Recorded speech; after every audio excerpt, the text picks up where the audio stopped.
Всем привет! С вами традиционный обзор недели. Неделя была бурной на события, но я обращу внимание на две темы. Начнем, наверное, с самой обсуждаемой.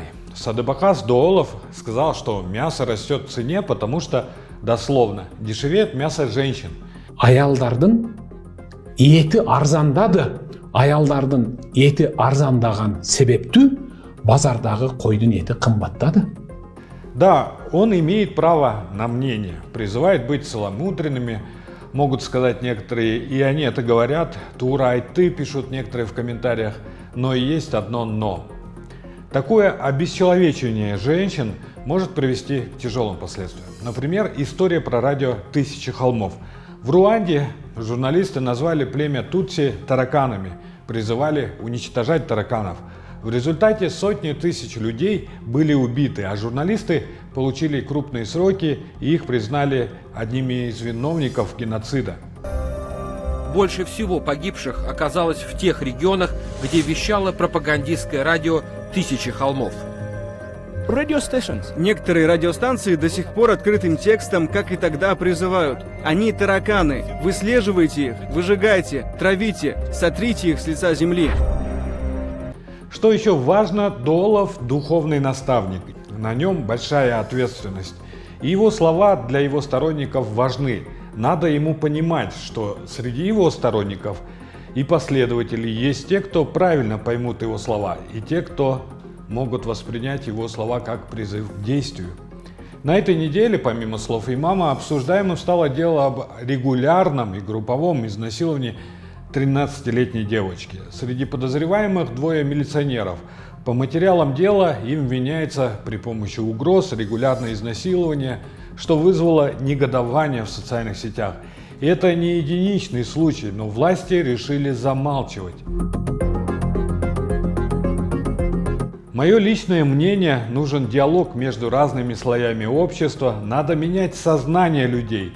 С такой тенденцией замалчивания проблемы и обесчеловечивания женщин завтра у нас могут не появиться такие чемпионы, как Валентина Шевченко, Айсулу Тыныбекова и другие. Я не говорю уже о насилии и нарушении прав женщин. Признание проблемы есть начало решения. Необходимо всем вместе, объединившись, защищать права женщин и детей и не допустить подобных преступлений. И роль имамов очень высока в этом деле. Власти на этой неделе начали пропагандировать тему разработки месторождения Жетимто. Акылбек Джапаров заявил, что решительно намерены начать разработку. Причем нас убеждают, что государство будет разрабатывать месторождение само, и никакого урона экологии не будет. Но верить правительству себе не доверять. Более того, до этого приезжала крупная австралийская компания по разработке как раз таки железной руды.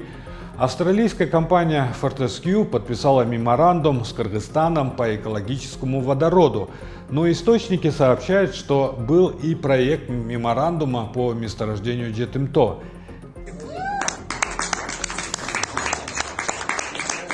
Мага оперативдүү тааныштарым аркылуу маалыматтар келди.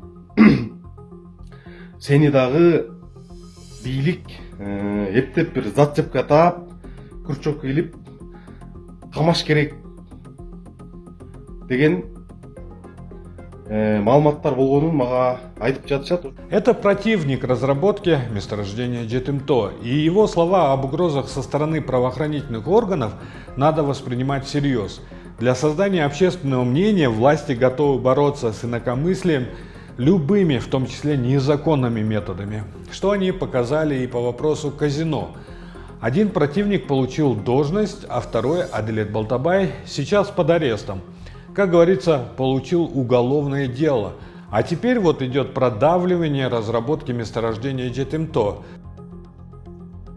Ушул жакта төрөлүп чоңойгонбуз. Ошол себептен биз башыбызды канжыгага байлап Жетимто үчүн өлүп бергенге даярбыз.